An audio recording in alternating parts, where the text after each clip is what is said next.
Greetings and salutations from Romania. I'm going to be your host, V, for This Week in Stupid of 17th of October 2021.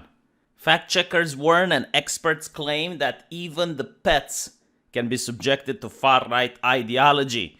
We notice in Australia that pets are now taking part into this very harmful idea of trust but verify. People are pretending to choke in front of their pets to see how they react. And here she is. She's doing this sort of cough and then lay down. And here's the dog, checking the vital signs. Okay. What's he going Just to a do? little nudge. Check she's okay. Check she's okay. And he goes and gets a knife. Oh my God!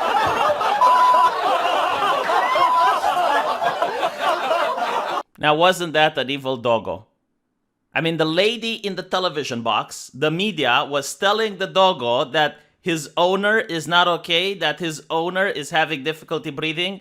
And what does the doggo do? He goes, okay, well, that seems kind of legit, but I'm going to verify anyway. And he goes and brings a knife.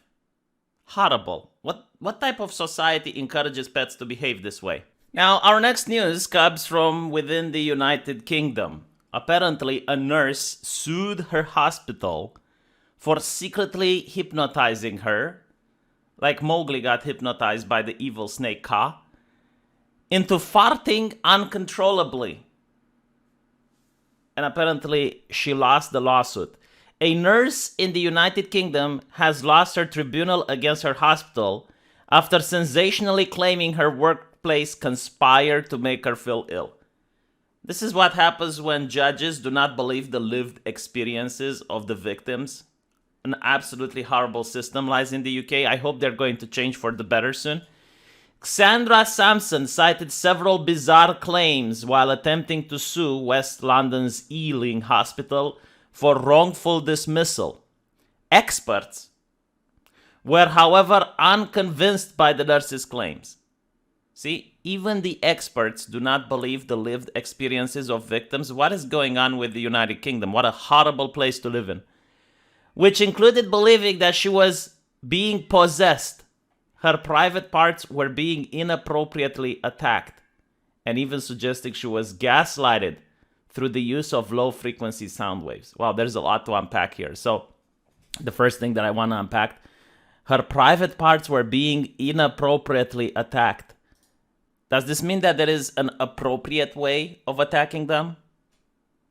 And the second thing is gaslighted through the use of low-frequency sound waves. Like, how would that sound?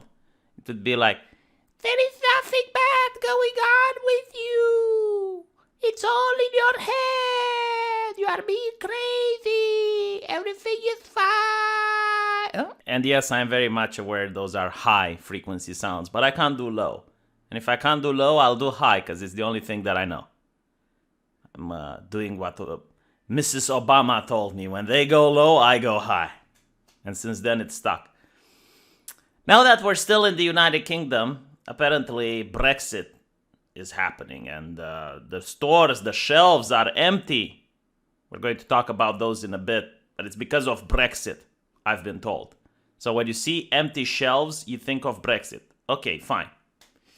But there are a couple of people that champion the remaining cause, and they have done a very interesting gig where they play the song of the Soviet Union in order to make people sad that Britain has left the European Union.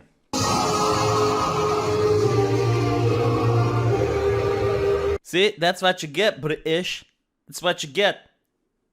If you would have stayed in the European Union, you could have had the Soviet Union anthem, but because you left, no Soviet Union anthem for you, bigots. But as I mentioned, a lot of people are saying, look, there's a trucker shortage, there are food shortages because of Brexit. If you stayed in the European Union, you would have had plenty. Outside of the European Union, it's desolation. So I understand. Okay, I understand that in a country with over 60 million people, you can't find truckers. I mean, it's impossible to find it. Truckers are born, okay? They're not made, they're born, and the only place they're born in is Eastern Europe. That's where the truckers are made. And all the truckers in Eastern Europe, they don't work in Eastern Europe, they work in Western Europe. So that's why you need the European Union to help the truckers along from Eastern Europe to Western Europe. I get that. But you know what? I guess Brexit just came to the United States. Look at all this Brexit. My God, look how much Brexit.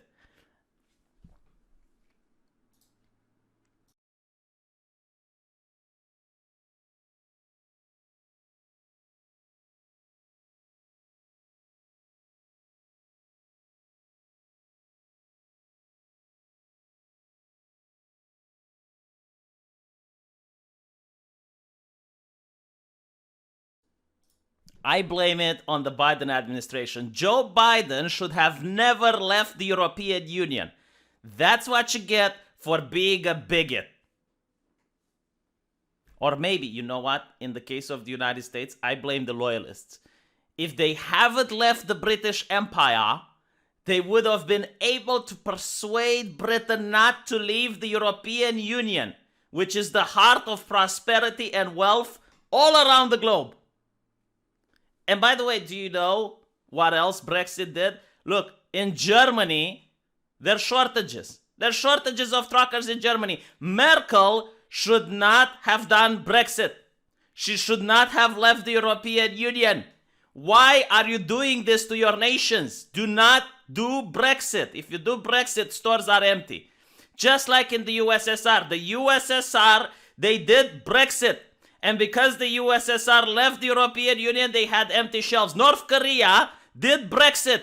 Do not do Brexit because you will have empty shelves. Anyway, we got empty shelves. We got the prices of the things that are on the shelves rising even higher. And there is the entire Biden administration looking at the gas prices, and they're all singing in unison, Deshi, Deshi, Basara, Basara, Deshi, Deshi, Basara, Basara. Deshi, Basara.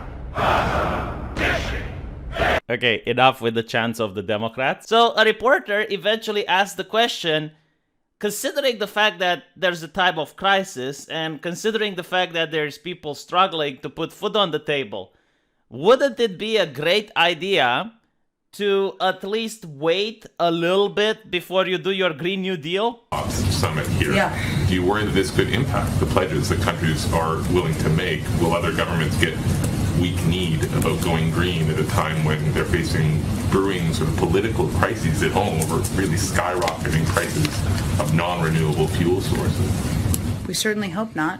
I mean, I think what COP26 is about is to continue the conversation on the international stage at the leader level. That has been going on below the leader level continuously, basically, about our need to work together to address the climate crisis. One of the greatest national security crises the president sees. A number of other world leaders agree on that front. Certainly, we all want to keep gasoline prices low, but the threat of the crisis, the climate crisis, certainly can't wait any longer. You see, this is why I absolutely love progressives. This is why I love the Biden administration, because they project strength and unity. And I hate weakness. The moment I smell weakness, I get disgusted with a politician. I want a politician that's strong, that's going to go up there and is going to say, look, $10 a gallon may be a bit too much, but it's a sacrifice we decided you're going to make. And it should clench a fist and slam it into the podium and look towards the camera with strength. That's the type of politician that I like, the type of politician that makes the decisions. Can you imagine right-wingers doing that? No, they're weak. Like right-wingers, they come cowering in front of the camera and, the prices, they're not so bad. No, the left is like, we decided this is the sacrifice you're going to make for the good of all of us. See? Strength, unity, healing. That's the trio. Now, there was another reporter which asked Psaki, it's like, okay, so the prices are going up. The inflation is high. What do you think about that? Inflation is skyrocketing, as I don't need to tell you. The prices for home heating costs, cars, groceries, furniture, rent, gasoline are hitting Americans right in the wallet. The White House response has been generally to say, hey, inflation shows that we're coming out of the recession, so it's a good sign. President Biden's chief of staff, Ron Klain, enthusiastically retweeted an economist who had said in part most of the economic problems we're facing, inflation, supply chains, et cetera, are high-class problems. Now, I get the larger point that when we're talking about economics, we're coming out of a recession. But doesn't it seem tone-deaf to say that rising prices and empty grocery store shelves are high-class problems? Isn't that a bit dismissive? Well, that's not exactly what the tweet said, nor the retweet of the original tweet, which is what we're talking about here. It is true, though, Jake, and economists will tell you this, and I know you've interviewed some of them as well, that the fact is the unemployment rate is about half what it was a year ago. So a year ago, people were in their homes, 10% of people were unemployed, gas prices were low because nobody was driving, people weren't buying goods because they didn't have jobs. Now more people have jobs, more people are buying goods. That's increasing the demand. That's a good thing. At the same time, we also know that the supply is low because we're coming out of the pandemic and because a bunch of manufacturing sectors across the world have shut down because ports haven't been functioning as they should be. These are all things we're working through. What people should know is that inflation is going to come down next year. Economists have said that. They're all projecting that. But we're working to attack these cost issues that are impacting the American people every single day. But there's different issues in different sectors and many of the ones you mentioned. Well, Chief of Staff Ron Klain, back when he was a private citizen in 2018 on Twitter, he went after the Trump White House for efforts to dismiss rising prices. Klain asked if Vice President Pence would do what then Commerce Secretary Ross did and, quote, hold up a Campbell's soup can and argue that price increases for basic food items really don't hurt the middle class, unquote.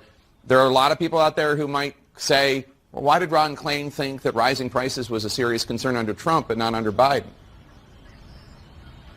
I can tell you from sitting in a lot of meetings with Ron Klain day in and day out, he is obsessed with lowering costs for the American people, and that's driven from the president. And how we're approaching that is we're trying to increase competition in the agricultural sector. We're working to get ports up and running, which is an announcement we made earlier this week. We're working with labor unions, with industry leaders to make sure that there's more of a movement of goods. This is our focus every single day. There isn't the same issue in every single sector, but every meeting I'm in, he's pressing for the economic team and others to do more, and that's what the American people should know. Stores are empty, but they're buying more. That's why the prices are going up. Not because we're printing money. No, they're buying more. By the way, us printing money is a sign that we're going out of the recession. Well, like making those lies that people believe, this is why I love the left. Like right-wingers don't know how to lie properly. But when you have a left-winger that goes like, yes, we're printing trillions of dollars, it's a sign we're going out of the recession. The prices are going up because you're buying more. It takes a lot of training to say that without laughing your ass off, doesn't it? But anyway, let's focus on something else. Okay, so we got prices going up. We got inflation. We got empty shelves. We got the ports that are empty. By the way, do you know that even the people working at those ports don't know why the ports are empty? Usually we can put 2 ships right here. Show that to your neighbor, Ron. How come we don't have any ships? Look at that, empty. See the cranes? They're boomed up. Yeah, we get the blame. Now, I'm no expert, but I'm willing to bet that if there's ships waiting to dock, and the dock has space to receive the ships, but no ships are being received, then I would think that there might be some government regulation either preventing the ships from docking or preventing people from getting a job. There might just be some government regulation which is creating an artificial labor shortage, like there's people willing to work, but because of some regulation they cannot. Woogie, woogie, woogie, woogie. Or there is some regulation preventing the ships from docking. But regardless of what it is, it's the Americans' politicians' fault. This is not some natural event. The sea isn't filled with krakens that are pulling the ships and preventing them from going to the US. China is not boycotting the US. And by the way, they call it international shipping lines. Overwhelming, most of them are from China. Let's just put that out there, okay? Another question is like, Who has moved the manufacturing away from the US to China? Who do you think was responsible for that? Who tried to bring manufacturing back and was told he's an evil man for doing it? A little bit xenophobic, huh? Oh, we're not going to ask those questions. Okay, I get it. But my point is that this is artificially created. All right? This is through regulations. It's not that people don't want to work. It's not like there isn't anyone out there that's like, hey, you know what would be a good idea? To become a trucker, because they pay around $6,000 a week now. If you actually go into California and now you go into those ports and you unload that thing. Right? So it's just something from the government that's preventing people to work and something from the government that's preventing things to move. They call them regulations. Anyway, I'll leave it at that before I upset YouTube's TOS. Let's talk about something else that's interesting. Let's talk about the military. I love the military because usually that's where the new technology is being discovered. Like you get some cool technology, some military tech, and after the soldiers get to play with it, they let your kids play with it. Unironically, like for example, rubber, if I'm not mistaken, and plastiline was invented during World War II, and then your kids got to play with rubber and plastiline, right? So you get to look at what the soldiers play with, and eventually it gets in your household. China tested a nuclear-capable hypersonic gliding vehicle which traveled around the globe through low orbit in space before cruising to the target. The US intelligence and military officials stunned. So just because it goes really fast is actually important, it means that it's very difficult, next to impossible, to intercept that from the ground. That's why it's a big deal. Now, it doesn't seem that the US... Now, I got full confidence in NATO, which I find myself to be under its protection, because the US military doesn't really seem to care. They don't really seem to be bothered by this. I mean, look at Major General Joe Clyburn saying why the army thinks a French manicure is an obnoxious color compared to the civilian world, which views it as an understated yet professional look, is beyond me. But I have to be in uniform tomorrow, so here we are. It looked nice while it lasted, and we got 2,300 comments, 1,100 retweets, 1,100 likes. See, these are the actual problems that a military should focus on. Appearance. If you don't appear menacing, it doesn't matter how nuclear-capable supersonic missiles you have. No one is going to take you seriously. But it's not only that. I'm pretty sure we would get a heads up if China ever wanted to use that thing. I mean, you get General Milley in the United States, and we know how he's got like a really good collaboration with the Chinese. I mean, he's got friends on the other side. And we know that in the past he said, hey, look, if America tries something, we're going to give you a heads up. And I expect that's mutual. I expect that the Chinese would also phone Milley and say, hey, you know, something's going to come up down the pipeline. We probably got some information. It's like last time I spoke to my friends in China, he told me it was a friendship firework that he was sending over through UPS. So maybe we should all relax, okay? Like things are under control. The experts are at the buttons. The adults are back in charge. So we shouldn't worry about any of these things. What we should worry about, however, is the rise of the machines. The robots are rising up. And as we can see, a robot got fed up of being told what to do by their human masters and punctured a can of bear repellent at the Amazon warehouse, sickening workers. Apparently, they were transported to the hospital. All of them seemed to be fine, but they had to spend the night at the hospital for the next 24 hours. And yeah, I mean, this is a warning sign, right?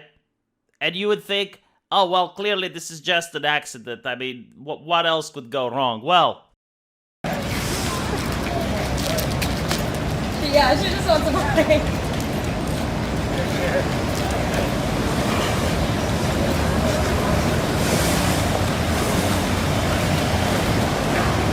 the military took one of these adorable things, gave it night vision, and put a sniper rifle on it. I think that should be the US military motto. If you like it, put a sniper rifle on it. Just put a sniper rifle on it. So I'm looking at this. Doesn't it give you the vibes of ta-na-na, na-na-na, Ta-na-na, no, no, no, no. That a little bit, just. But it's okay, you know what? Because I understand something. I have took morality and wisdom from the kindest, most empathetic people on planet Earth. The ones on Twitter that have the hammer and sickle and the rose in their bio, and they have gave me ultimate wisdom. My private company can do whatever it wants. So when Skynet manages to rise up and you have the leg of a Terminator pressing onto your back, you will scream. For communism, my private company can do whatever it wants. Don't you dare go back in time and shut down Skynet. Don't you dare. You need to regulate it, okay? Just put terms of service on it. Put terms of service on the Terminator. Learn it to get it to stop bully. No bully, Terminator. Okay, just go after people who do hate speech. Try to go after people and get them fired. That's what a good Terminator does. And then you will save our democracy. That is the wisdom that I have learned from the American system. Now, unfortunately, I did have a couple more news articles to talk about, and I'll talk them over on my live stream. There's a link into the pinned comment. And also, if you guys want to buy me a beer, there's another link into the pinned comment where you can send me how much you want, $1, $2, if you appreciate this show. And if you're poor, and you can't appreciate the show by giving money, you can appreciate it by sharing it around. The YouTube algorithm doesn't really like me, so if you can share it around to other people, I would appreciate that. Now, the reason I'm not doing this segment a little bit longer is due to the fact that I'm not feeling very well, as you guys know. No, I don't have COVID. I have the poor man's disease. I just have gastritis, and as I mentioned in a previous video, the pain is indeed all it's hyped up to be. So I can't really get too excited. The new articles that I have to talk about requires me to get a little bit more emotional than normal. So I'll talk about them on my live stream. Hopefully I'll be feeling a little bit better. And let me know what you guys think. Thank you for watching. I appreciate it. And I'll see you all on my other channel. Take care.